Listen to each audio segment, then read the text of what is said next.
Shalom Bapak Ibu Saudara yang dikasihi oleh Tuhan Yesus Kristus. Satu ketika ada seorang turis yang sedang berjalan-jalan di Hong Kong. Dan kemudian dia melewati gang demi gang yang kecil. Dan dia mampir di sebuah studio tato. Dan dari jendela itu dia melihat di studio itu dipasang gambar-gambar seperti jangkar. Kemudian ada bendera, putri duyung dan lain sebagainya. Dan ada beberapa moto yang dijadikan pilihan untuk diraja tubuh orang yang datang dan membuat tato di tempat itu. Dan ada sebuah slogan yang cukup mengejutkan dia dan membuatnya tertegun, yaitu born to be loose, atau dilahirkan untuk kalah, terlahir untuk kalah. Kemudian rasa penasaran membuat turis ini masuk ke studio itu dan dia bertanya kepada pemilik studio itu, apakah ada orang yang benar-benar minta untuk ditato dengan kalimat yang mengerikan seperti born to be loose? Dan jawab pemilik studio itu, ya kadang-kadang ada. Tetapi kata si turis ini, saya sungguh tidak percaya kalau ada orang waras yang mau melakukan hal itu.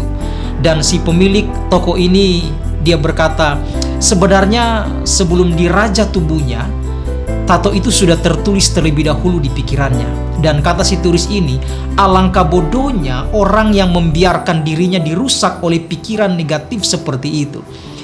Kita juga perlu memotivasi dan membangun diri kita dengan perkataan-perkataan positif, bukan perkataan yang negatif. Ketika perkataan negatif yang kita keluarkan untuk diri kita, maka itu akan membuat kita lemah dan kita tidak percaya diri, bahkan kita tidak percaya kepada Allah sebagai penolong. Nah saudara, jangan pernah berkata dalam dirimu, saya lemah, saya bodoh, saya tidak sanggup, saya kecewa, saya putus asa, saya tidak punya pengharapan, dan lain sebagainya. Tetapi justru katakanlah, saya kuat karena Tuhan, saya cerdas karena Tuhan, saya sanggup karena Tuhan, saya punya pengharapan di dalam Tuhan.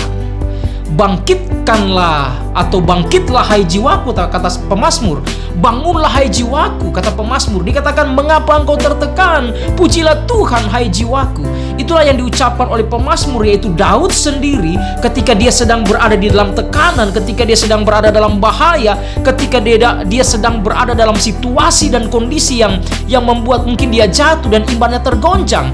Tetapi perkataan bangunlah hai jiwaku, bangkitlah hai jiwaku, pujilah Tuhan hai jiwaku, membuat dia bangkit dan menang bersama dengan Tuhan. Tuhan memberkati kita semuanya.